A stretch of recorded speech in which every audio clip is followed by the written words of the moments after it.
When my pain level was at its worst, I was an 8 or a 9. I mean, it was so bad where it would wake me up in the middle of the night. My concern on being on a fire department is letting that limitation actually hurt somebody or get somebody killed.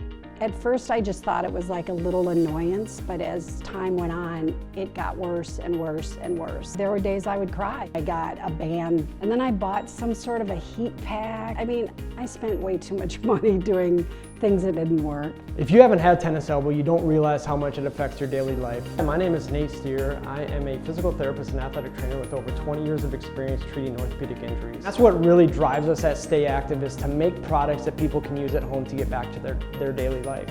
So I wanted to come up with a portable solution for people to use at home. Ours is the first product out there that actually breaks up the scar tissue to allow the tendon to heal. Now after using the E5, I'm down to between a 0 and a 1. Could this really be the ticket? And it was. I have no elbow pain anymore.